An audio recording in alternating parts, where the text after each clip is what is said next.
امشب در 24 نیویورک پست به نقل از ترامپ میگه واشنگتن مشغول مذاکره با رئیس مجلس ایرانه. رئیس جمهوری آمریکا میگه در صورت عدم توافق نیروگاه‌ها و چاهای نفت در ایران نابود میشه. آرایش نظامی تازه آمریکا در خاورمیانه همزمان با استقرار نیروهای ویژه، افزایش گمانه‌ها پیرامون برنامه‌های کاخ سفید برای جزیره خارک، تنگه هرمز و ذخایر اورانیوم ایران. و ادامه حملات آمریکا و اسرائیل به مواضع جمهوری اسلامی، دانشگاه امام حسین تهران و فرودگاه پارساباد اردبیل از جمله اهداف امروز. از استودیوی ایران اینترنشنال این 24 است با فرداد فرهزاد. بینندگان ایران اینترنشنال در ایران و سراسر جهان سلام و وقت بخیر. نیویورک پست به نقل از رئیس جمهوری آمریکا نوشته واشنگتن مشغول گفتگو با رئیس مجلس در ایران یعنی محمد باقر قالیبافه. در همین حال دونالد ترامپ گفته مشغول گفتگوی جدی به گفته او با حکومتی جدید و منطقی در ایران برای پایان دادن به عملیات نظامی. دونالد ترامپ هشدار داده اگر جمهوری اسلامی و ایالات متحده تا یک هفته دیگه به توافق نرسند، نیروگاه‌ها، چاهای نفت، جزیره خارک و تأسیسات آب در ایران هدف قرار می‌گیرند.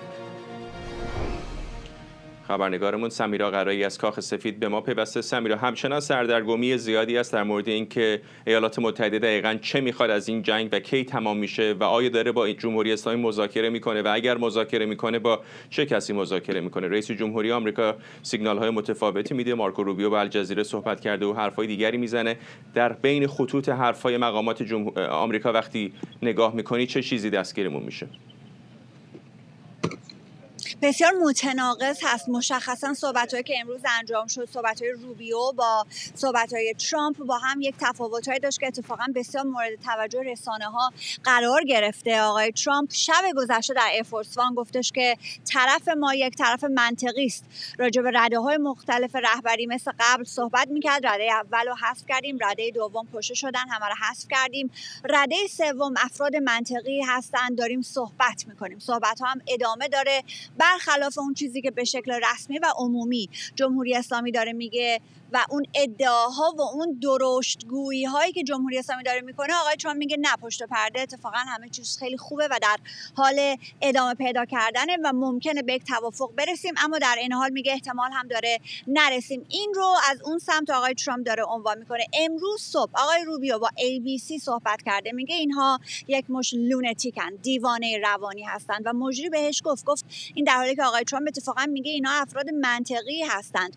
آقای روبیو این تناقضی که بهش اشاره کرد و این صحبتی که کرد رو به این شکل آمد جمع کرد که جمهوری اسلامی در تمامی این 47 سال خواسته های متعصبانه و مذهبی داشته، کشور ایران رو به سمت یک پرتگاه برده، مردم ایران شایستگی بیشتری دارن. اهداف آمریکا، این که آمریکا در این جنگ چه میخواد، شاید اون چیزایی که آقای روبیو امروز گفت خیلی روشن باشه. باز در همون ABC گفتگویی که کرده بود، بحث هسته‌ای، بحث موشکی رو مطرح کرد. کارخانه هایی که کمک میکنند به برنامه موشکی جمهوری اسلامی رو بهش اشاره کرد و در گفتگوی اختصاصی با الجزیره داشت اتفاقا راجع به تغییر رژیم فرداد خیلی نکته جالبی رو گفت هدف ما از این عملیات تغییر رژیم نیست، اما اگر که شرایطی مهیا بشه که مردم ایران که شایسته یک حکومت بهتر هستن بتونن به اون سمت برن، ما معلومه که استقبال میکنیم و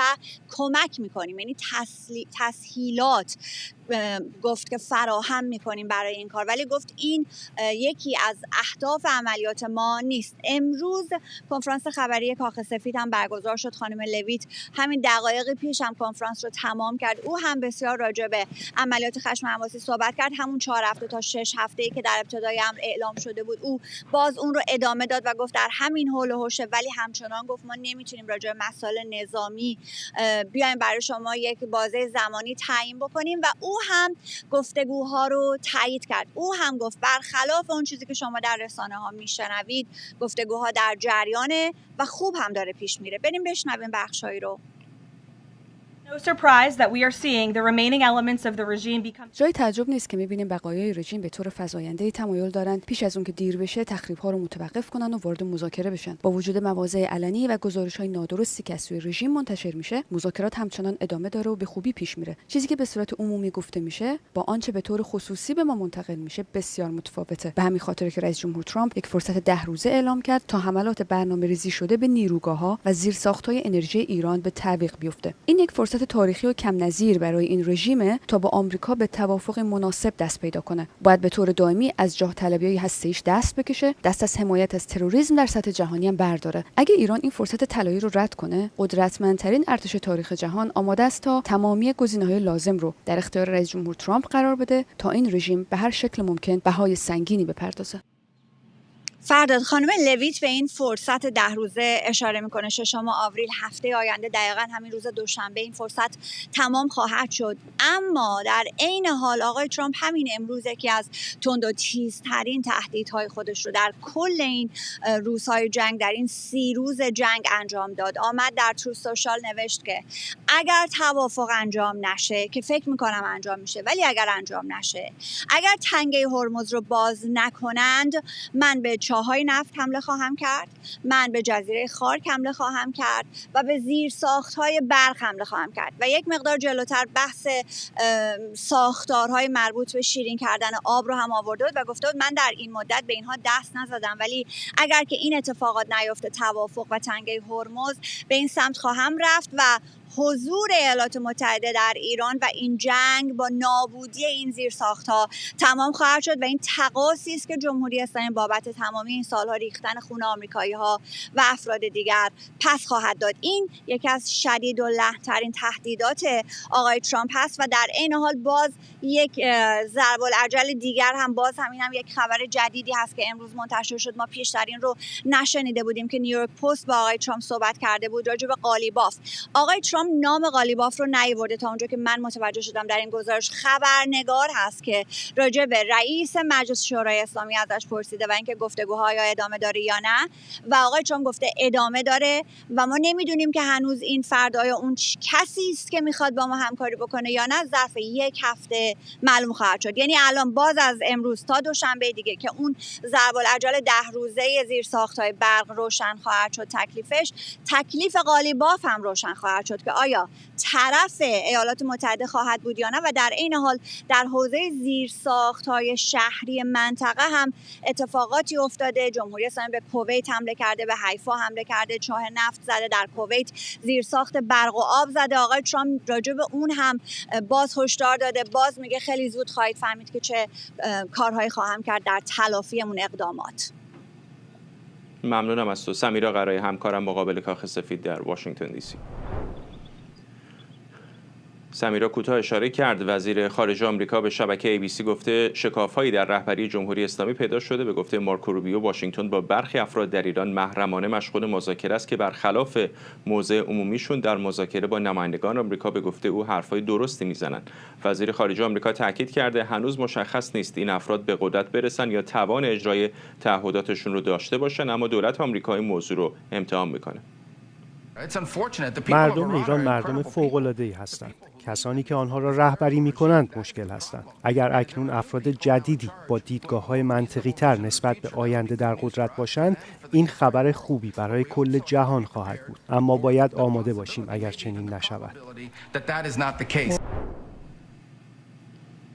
نورمن رول، رئیس سابق میز ایران در سازمان اطلاعات آمریکا و مشاور ارشد سازمان اتحاد علیه ایران هسته، از واشنگتن با ماست. آقای رول، ممنونم که دعوت ما رو پذیرفتید. اگر به یاد داشته باشید اون اوایل که جنگ شروع شده بود حرف از تغییر رژیم بود. رئیس جمهوری آمریکا به مردم ایران گفته بود آماده باشید نهادهاتون رو پس بگیرید، این حکومت باید برود.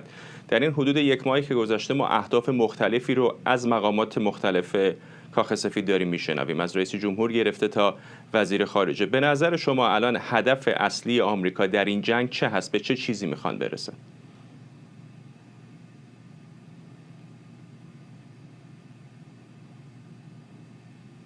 Good evening to you and to your viewers. شب شما و بینندگانتون بخیر. ایالات متحده همچنان متحد هست که مطمئن بشه که مردم ایران بتونن خودشون رهبری خودشون رو انتخاب کنن. اما در طول این مرحله نظامی جنگ پرزیدنت ترامپ مکرر توصیه کرده به مردم ایران که در خانه‌های خودشون بمونن تا اینکه لطمه نبینن در طول این عملیات نظامی و جنبه نظامی این کمپین.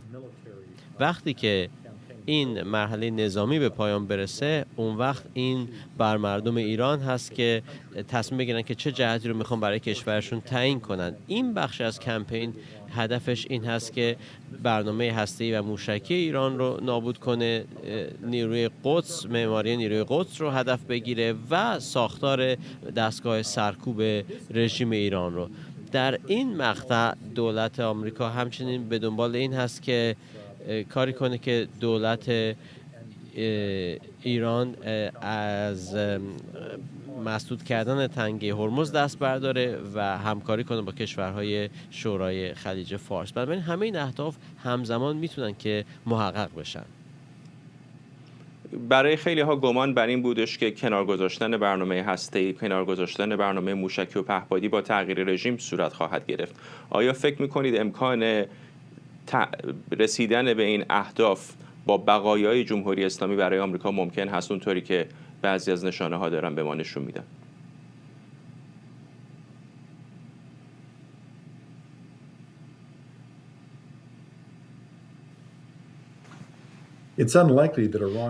احتمالش کمه که ایران برنامه پهپادی یا نیروی قدس خودش رو ازش دست بکشه اگر که رژیم کنونی بر سر قدرت بمونه. به واقع رژیم کنونی همچنان پافشاری میکنه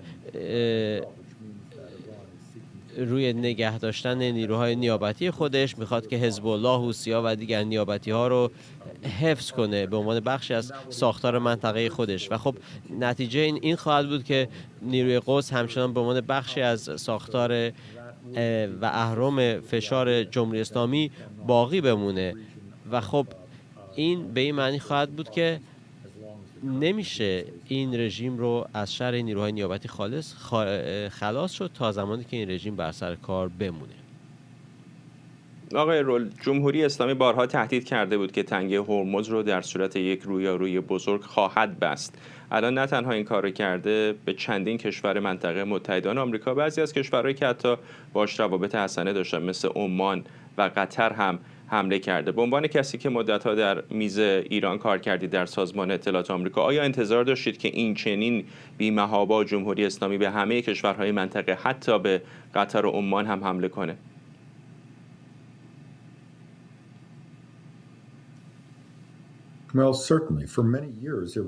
قطعاً برای سالها ایران مجموعه از ابزار رو در اختیار داشت و نیروهای نظامی آمریکا و شرکاش این رو شاهد بودند. برای همین بوده که آمریکا حضور نظامی خودش رو در منطقه حفظ کرد و این نیروی نظامی، این حضور نظامی در طول دهه‌ها مانع از این شد که جمهوری اسلامی در این سالها حمله کنه به دیگر کشورها. این چیزی است که اغلب ازش صحبت نمیشه، اما در حال حاضر ایالات متحده متعهد هست به کاهش دادن قابلیت‌های موشکی، پهپادی، قایق‌های تندرو و مینگذاری جمهوری اسلامی در منطقه. ولی خب در بلند مدت رژیم ایران به این تکنولوژی‌های نسبتاً پیش پا افتاده و ارزان قیمت اتکا خواهد کرد و الان کنترل اونها روی بخش‌های عمده از تنگه هرمز دقیقاً به همین دلیله که میتونن به کشتی‌های تجاری لطمه وارد کنن. اما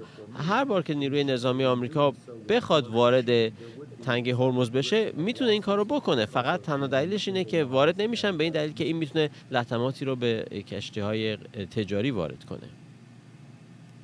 الان زمزمه‌های زیادی هست در مورد احتمال ورود نیروهای زمینی آمریکا به خصوص در جزیره خارک. همین الان که داریم صحبت می‌کنیم تعداد زیادی از دارایی‌ها و پرسنل ارتش ایالات متحده به واسطه حملات جمهوری اسلامی آسیب دیدن. در کشورهای منطقه شاید تازه تعیینش در عربستان سعودی بود، از جمله یک هواپیمای آواکس ایالات متحده. چقدر فکر می‌کنید که رفتن و گرفتن جزیره خارک میتونه خطرات بیشتری داشته باشه، به خصوص که نزدیکتر هست به سرزمین اصلی ایران و میتونه دست فرو بردن در لانه زنبور باشه؟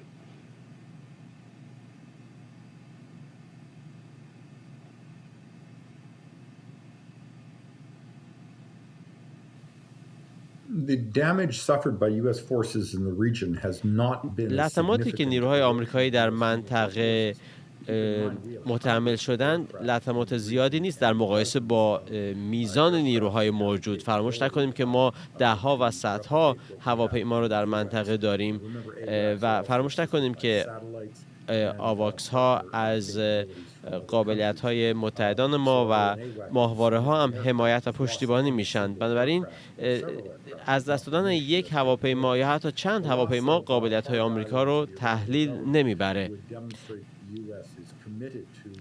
و در نهایت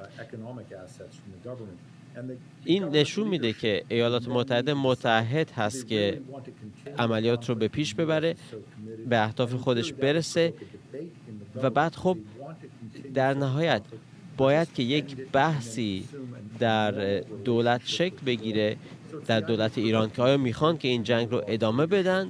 در سطح رهبری ایران این بحث انجام بشه که آیا میخوان این جنگ رو ادامه بدن یا اینکه میخوان که رابطه عادی با جهان خارج داشته باشن. بسیار ممنونم از شما. نورمن رول، رئیس سابق میز ایران در سازمان اطلاعات آمریکا و مشاور ارشد سازمان اتحاد علیه ایران هسته‌ای از واشنگتن با ما.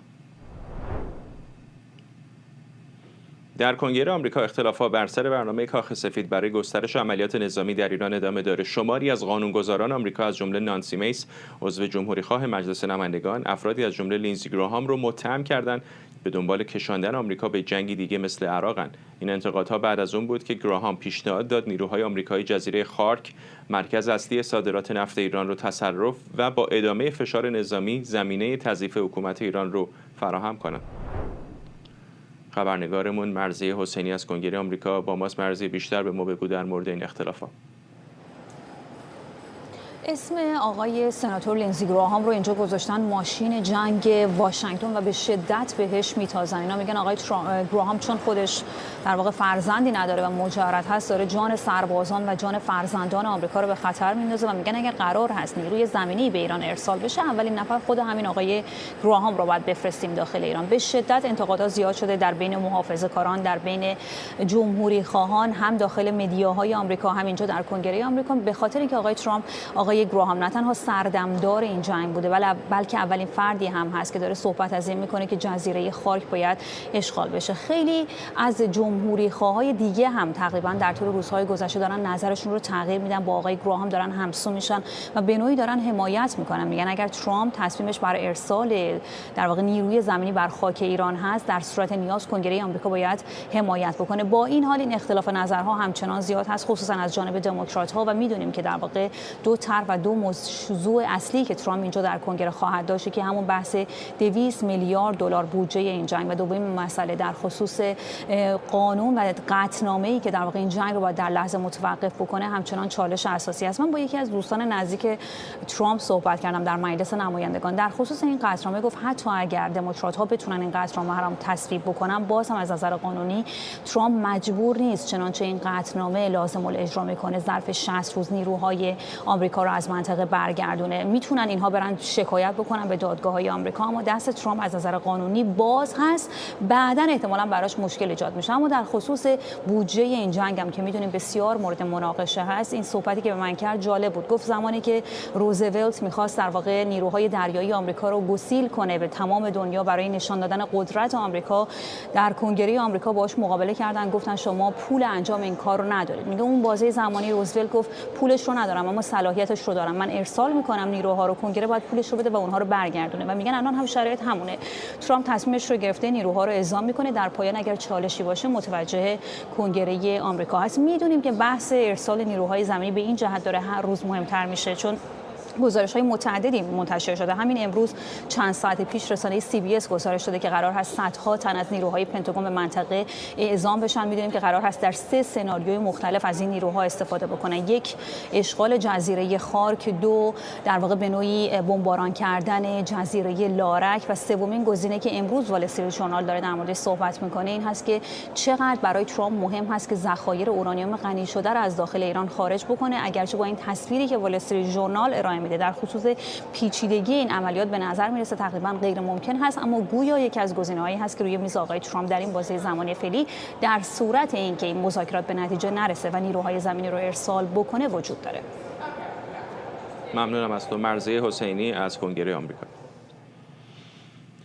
اختلافات در کنگره در شرایطی که بنا به گزارش‌ها صدها نیروی ویژه آمریکا از جمله یگان ویژه نیروی دریایی و تکاوران ارتش حالا در خاورمیانه‌اند و هزاران تفنگدار دریایی و چترباز ارتش هم در منطقه مستقر شدند. بنابر گزارش‌ها استقرار این نیروها به دونالد ترامپ امکانات بیشتری برای بازگشایی تنگه هرمز، در اختیار گرفتن جزیره خارک و توقیف ذخایر اورانیوم غنی شده ایران میده. در همین حال فرانک مکنزی، فرمانده پیشین فرماندهی مرکزی آمریکا سنتکام هم گفته ارتش آمریکا سالها برای اجرای عملیات زمینی در داخل ایران برنامه‌ریزی کرده.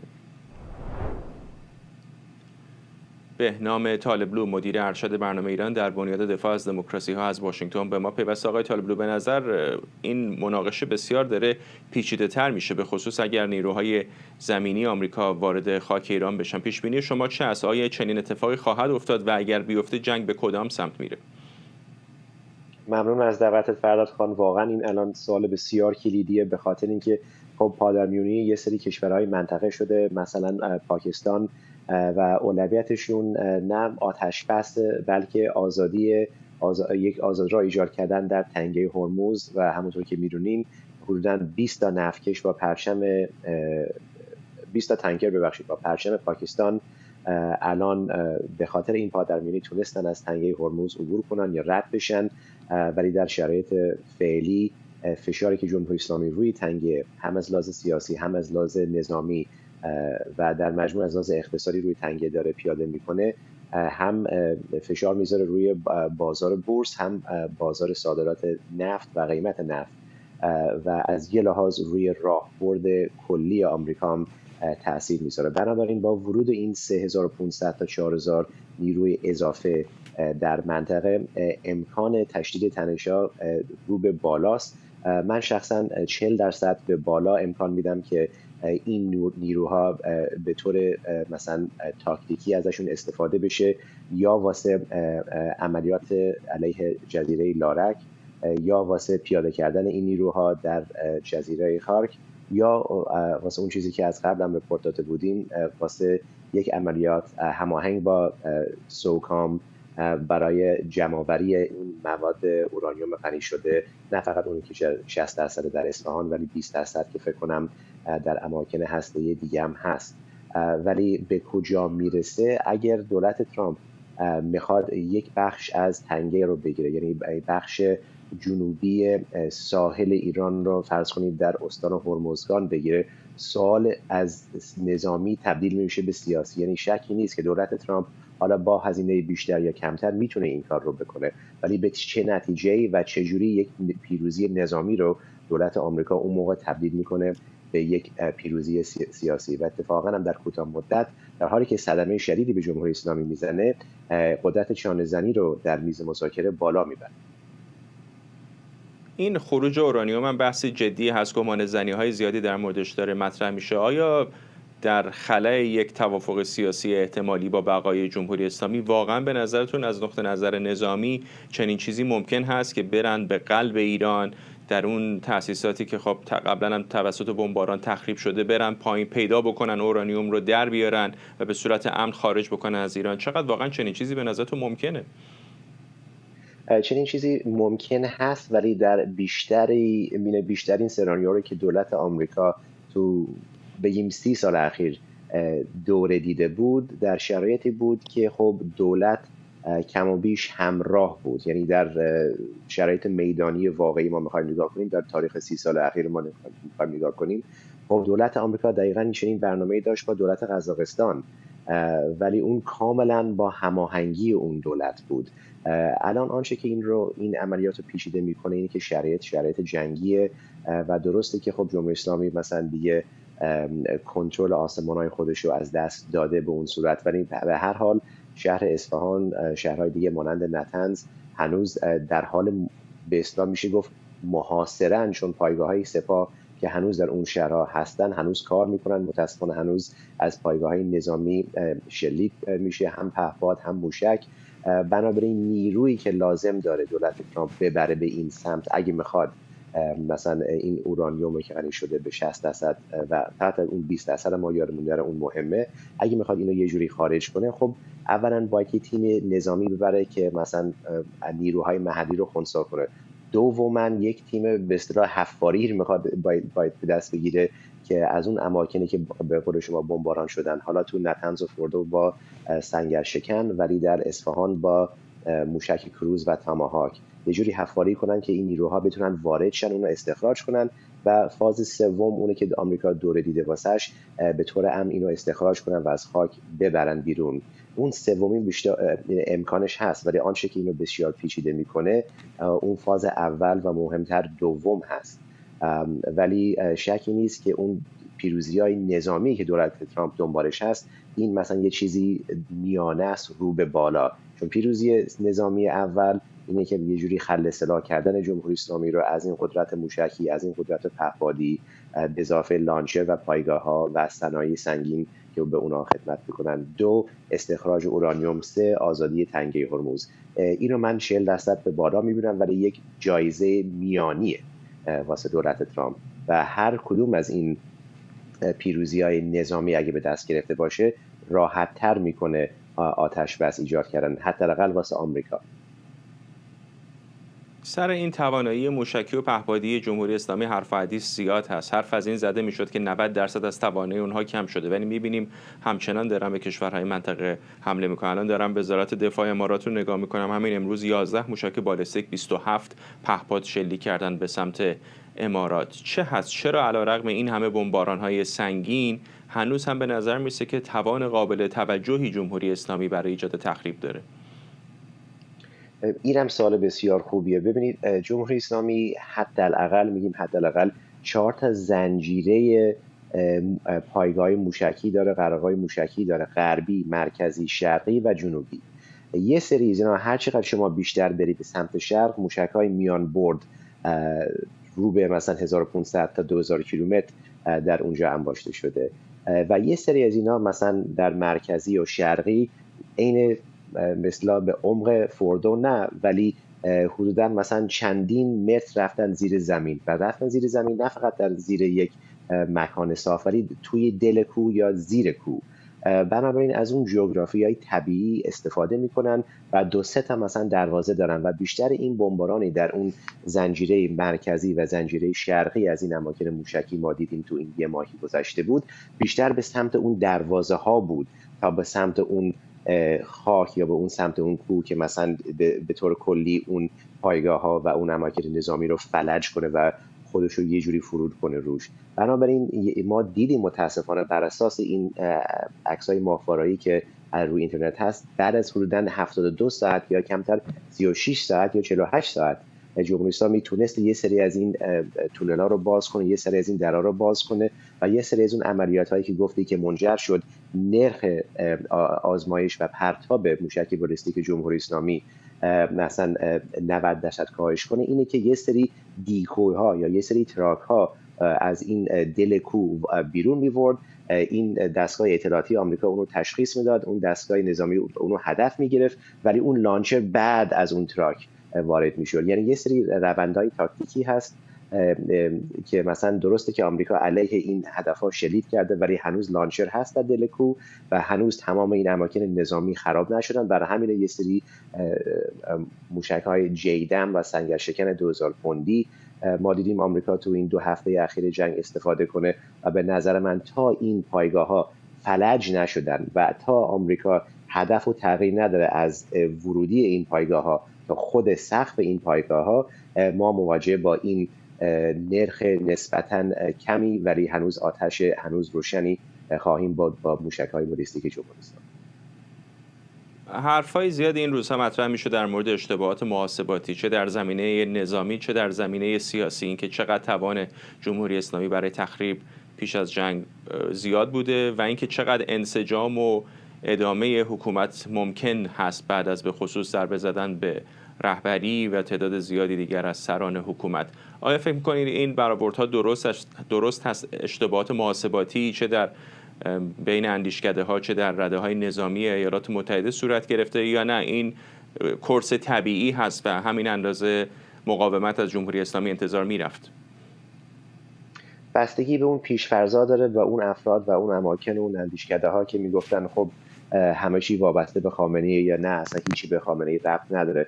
ببینید یک پیش‌فرض‌های غلطی که ما که تو این شب 19-20 سال بودیم شنیده بودیم که همه چیز 100% در دست خامنه‌ایه، ولی این سیاستی که سپاه رو بیشتر دخیل کرد در سیاست، بیشتر دخیل کرد در امنیت، بیشتر دخیل کرد در اقتصاد، خب اون بر اساس میل و منافع شخصی خامنه‌ای بود که این نیروها وارد شدن و یه سری چیزا دیدیم که ما در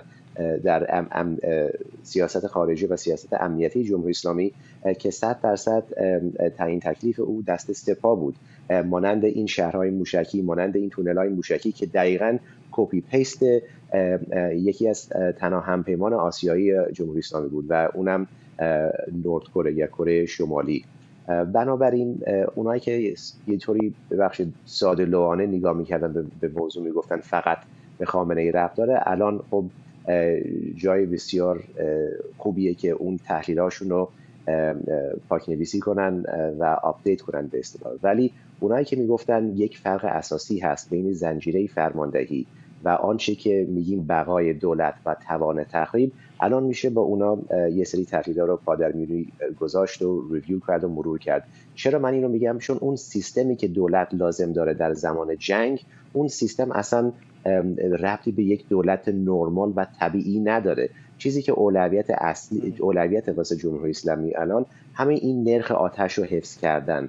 بنابراین آنچه که لازمه واسه بقای جمهوری اسلامی در این شرایط اینه که این آتشه رو هنوز نگه دارن و بنابراین اونایی که حاضرن از ابزار نظامی علیه جمهوری اسلامی استفاده کنن، یعنی دولت آمریکا و دولت اسرائیل، بایستی تمام تحلیل و تفسیرهاشون رو ببرن به این سمت که چجوری ما میتونیم آنچه که از این سیستمی که هنوز توان پیروزی نداره ولی هنوز توان تخریب رو داره، چجوری میتونیم اون رو فلج کنیم.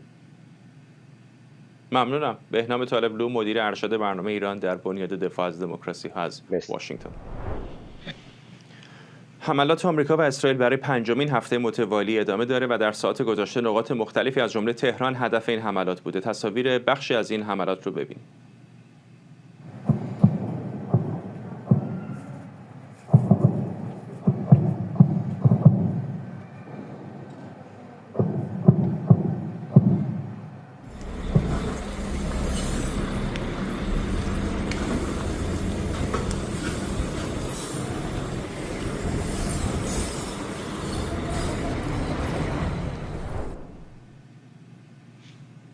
همکارم مراد ویسی از استودیوی دیگر ما در واشنگتن به ما پیوسته. مراد، یک ماهی گذشته از جنگ، کجا ایستادیم الان؟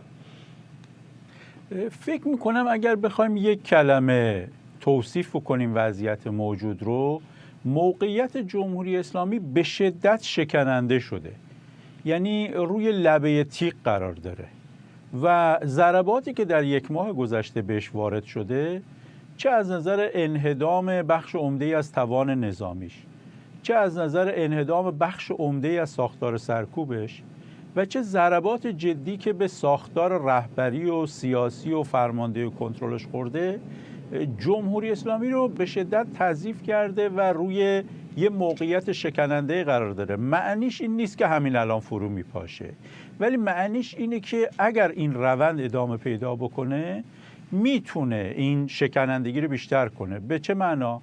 یعنی فرض کنید بعد از خامنه‌ای و 2 موج اصلی که از مقامات کشته شدن مثل شمخانی و لاریجانی و فرمانده بسیج و وزیر اطلاعات، اگر این 10-12 نفر باقی مانده هم هدف قرار بگیرن، احتمال زیادی داره که اون حلقه اصلی تصمیم گیری که حذف بشن شکنندگی جمهوری اسلامی رو بیشتر بکنه در کنار موارد دیگه. مثلا اسرائیل الان داره میاد فرماندهان میانی رو میزنه، کلانتری ها رو هم زدن، ایست بازرسی ها رو هم زدن.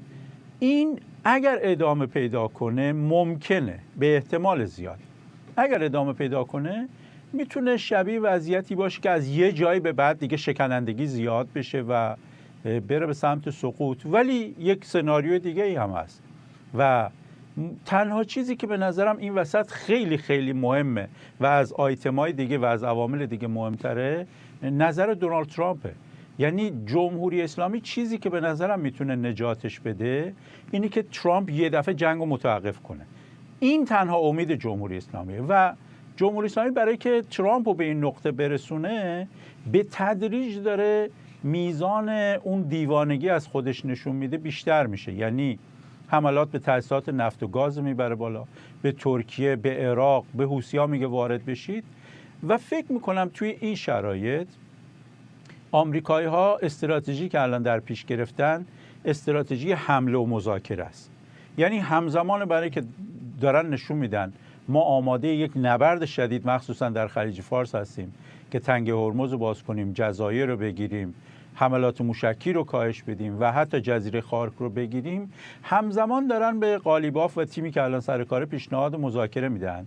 اینجا دیگه نبرد اراده هاست اگر بخوام در یه جمله جمع کنم و اون اینی که جمهوری اسلامی این تسلیم سیاسی رو بعد از 2 تا جنگ میپذیره و سر کار میمونه به یه شکلی، یا نه ادامه میده و آمریکایی ها هم همین حذف، بمباران و تضعیف توان نظامی و سرکوب رو با همکاری اسرائیل ادامه میدن. اینجا بیشتر یه تصمیم سیاسی به نظرم تعیین کننده است و تصمیم سیاسی بسیار سرنوشت سازی میتونه باشه. کما اینکه الان داریم میشنویم زمزمه هایی هستش که قالیباف داره با تیم کاخ سفید مذاکره میکنه. اگر واقعا چنین باشه و جمهوری اسلامی امتیازات قابل توجهی به آمریکایی‌ها بده که دولت ترامپ رو راضی بکنه، این چه معنایی خواهد داشت برای جنبش‌های براندازی در بین اپوزیسیون جمهوری اسلامی که خب سرمایه‌گذاری زیادی کردن که جنگ بشود، بعد از جنگ تغییر رژیم صورت بگیرد، بعد از تغییر رژیم شاهزاده رضا پهلوی بیاید. اگر همه اینها نشه و بقایای جمهوری اسلامی، حکومت حالا جدیدتری، چیزی مثلا شبیه پاکستان، حکومت نظامیان به سر کار بیاد که با واشنگتن هم روابط کم و بیش حسنه داره و بعد دیگه اون خصومت بین‌المللی هم چندان نباشه، چقدر موضوع رو پیچیده میکنه برای دموکراسی خواهی، برای تغییر رژیم در ایران. خب مسئله اینه که ظرف تمام این سالها و ظرف جنگ 12 روزه و ظرف جنگ فعلی، جمهوری اسلامی همین جنبندی که شما گفتید رو نپذیرفته و نشانه‌ای هم نیست که اینو بپذیره. چون اونی که ترامپ از جمهوری اسلامی میخواد این نیست که بیایم با هم توافق کنیم. 11 تا شرط داره که اون شرط اینه که هسته‌ای رو کامل بذار کنار، موشکی رو بذار کنار، نمیدونم نیابتی رو بذار کنار، اورانیوم هم به ما تحویل بده کل 10 تن رو. و بعد من پیش بینیم اینه که ترامپ حتی چه توافق بکنه چه نکنه، الان با یکی از همکارا صحبت میکردم، جزیره خارک رو به احتمال زیاد میگیره برای اینکه یک اهرم و فشاری رو جمهوری اسلامی داشته باشه، چه توافق بکنه چه نکنه. آمریکا بعدش نمیاد که جمهوری اسلامی به لحاظ سیاسی تسلیم بشه، ولی اینی که اگر تسلیم شد چه نوع تغییراتی و تا چه حجم از تغییرات رو بره جلو ما نمیدونیم. اینی که بهش بگه شما باید برید کنار انتخابات برگزار بکنید، اینی که بگه باید اسرائیل رو به رسمیت بشناسید، اینی که بگه که دیگه موشک نداشته باشید، هسته‌ای نداشته باشید، به کشورهای منطقه حمله نکنید، نفتتون هم دست ما باشه، خیلی موضوع بسیار بسیار گسترده است، چه به لحاظ اقتصادی، چه به لحاظ هسته‌ای، چه به لحاظ سیاسی، چه به لحاظ ساختار سرکوب، چه اصلا به لحاظ ساختار سیاسی آینده جمهوری اسلامی. من موضوع رو لبه تیغ میبینم. یعنی ممکنه سپاه یه دفعه بیاد بگه ما تسلیمیم، فقط جمهوری اسلامی سقوط نکنه، هر چی آمریکا بگه میپذیریم مثل ونزوئلا. ممکن هم هست مثل همین 2 سال اخیر بیان بگن نه ما هیچی رو نمیپذیریم، هیچی رو نمیپذیریم، ادامه میدیم. تا اینجا برداشت من اینه که سپاه نمیپذیره و قالیباف که الان میتونه مورد طرف مذاکره آمریکایی‌ها هست، همین امروز هم خود ترامپ گفت رئیس مجلسشون قالیباف داره با ما مذاکره میکنه، روی یه لبه تیغه. قالیباف ممکنه از همه چیز عقب نشینی کنه، پشت پا بزنه به کشته شدن خامنه‌ای و فرمانده، با ذلت با آمریکا توافق بکنه. ممکنه هم اصلا یه هفته 10 روز دیگه آمریکایی‌ها قالیبافو بکشن، یعنی بگن باش رفتیم جلو جواب نداد، اینم میکشیم میریم لایه جلوتر. خیلی وضعیت سیاله. یه دلیل سیال بودنش هم اینه که هم ترامپ کسیه که صبح به ظهر میتونه تصمیمش عوض بشه، همینی که در جمهوری اسلامی ارزیابیشون مهمه که بس 4-5 سال با آمریکا درگیر بودیم، با اسرائیل هممون رو کشت داره، هممون رو حذف میکنه، بس، یا اینی که نه به این نتیجه برسن که ادامه بدیم. ما نمیدونیم کدومی که از اینها رو جمهوری اسلامی تصمیم بگیره و نمیدونیم هم ترامپ تصمیم شخصی چی میشه. ولی اون چه که مطمئنیم اینه که مردم ایران وایستادن که جمهوری اسلامی رو سرنگون کنن و اون قدرت میلیونی خودشون هم باور کردن. البته اگر هر تحولی صورت بگیره، من اعتقادم اینه مردم ایران پای سرنگونی میایستن. ممنونم از تو. مراد ویسی همکارم از استودیو دیگر ما در واشنگتن. وزیر خارجه اسرائیل با اشاره به عدم خروج سفیر جمهوری اسلامی از لبنان گفته لبنان کشوری مجازی که عملاً از سوی حکومت ایران اشغال شده. گدیون سعار در شبکه اکس نوشته جمهوری اسلامی آشکارا لبنان رو اشغال کرده، اما هیچ کسی درباره این اشغال صحبت نمی‌کنه. در همین حال اسماعیل بقایی سخنگوی وزارت خارجه جمهوری اسلامی گفته این جنبندی صورت گرفته که محمد جواد رؤوف شیبانی به کارش به عنوان سفیر ادامه میده و همچنان در اون حضور داره. حسین علیزاده دیپلمات سابق و تحلیلگر مسائل بین‌الملل از لندن به اون پیوسته. آقای علیزاده، من یک گشت این ور اون ور زدم، نمونه دیگری پیدا نکردم که یک دیپلمات رو، یک سفیر رو به عنوان عنصر نامطلوب کشوری بخوانه و بعد همچنان اون دیپلمات پافشاری بکنه در اون کشور میزبان بمونه. چقدر اصلا در عرف بین‌الملل در روابط دیپلماتیک چنین چیزی مرسوم هست و اصلا چه ابزاری الان لبنانی‌ها دارن اگر سفیر بخواد در داخل خود ساختمان سفارت بمونه؟ بله، اتفاقا من می‌خواستم با همین جمله آغاز کنم که اساسا در سابقه ذهنی من هم اصلا موردی رو به یاد نمیارم که فردی عنصر نامطلوب یا پرسونا نان گراتا محسوب شده باشه ولی اون کشور رو ترک نکرده باشه، چون برای خود حیثیت اون فرد و دولتی که نمایندگی میکنه بد هستش، به دلیل اینکه دولت طرف دیگر این ابزار در دستش هست، ابزار اقدام متقابل در دستش هست که او هم بیاد مثلا سفیر مثلا این در این مورد لبنان رو اخراج بکنه. معمولا این روش متداوله، اما در اینجا نه، سفیر باقی مونده. صد البته این که باقی مونده او صرفاً به اراده شخصی خودش باقی نمونده، معادلات درونی کشور پیچیده لبنان، کوچک ولی پیچیده لبنان هستش که او رو یعنی به خودش این اجازه رو داده باقی بمونه. ببینید این برمیگرده به توانمندی که حزب الله داره. ببینید حزب الله اگرچه در تقابل با اسرائیل بسیار بسیار تضعیف شده، اما در معادلات داخلی کشور همچنان قدرت بسیار بزرگی محسوب میشه. به چه دلیل؟ به دلیل اینکه 4 عنصر رو در دست داره. یکم این که پول هنگفتی در دستش هستش، دوم این که دارای تشکیلات بسیار منسجمی است، سوم این که دارای نیروی انسانی است، یعنی به هر حال شیعیان در اونجا از اکثریت برخوردار هستند و شیعیانی که به حزب الله تمایل دارن عدد قابل ملاحظه‌ای هستن، و چهارم هم این که سلاح در دست داره و این خیلی مهمه، این چهارمی خیلی مهمه. بنابراین این حزب الله با داشتن ابزار در معادلات داخلی همچنان دست قوی رو داره، اگرچه نسبت به گذشته کمتر شده. ضمن اینکه در خبرها هم هستش که رئیس مجلس آقای نبیه بری هم در این موضوع دخالت کرده. خب رئیس قوه است و خودش هم شیعه است و دارن ظاهرا مثلا وساطت میکنن که دولت لبنان از این رأی خودشون بازگرده. هرچه باشه یک چیز برای ما روشن میشه که چه شکاف عظیمی در دولت لبنان وجود داره، یعنی در ادمنستریشن از یک طرف و قوه مقننه از یک طرف و حزب الله هم که میدونید هم در دولت وزیر داره و هم در پارلمان نماینده داره. از این ابزارها استفاده کردن و فعلا موضوع رو بردن به چانه زنی و فشارهای داخلی، بلکه سفیر جمهوری اخراج نشود که خب اگه اخراج بشود بسیار لطمه بزرگی برای جمهوری اسلامی محسوب میشه. ممنونم از شما حسین علیزاده دیپلمات سابق و ممنونم از شما که بیننده 24 امشب بودید.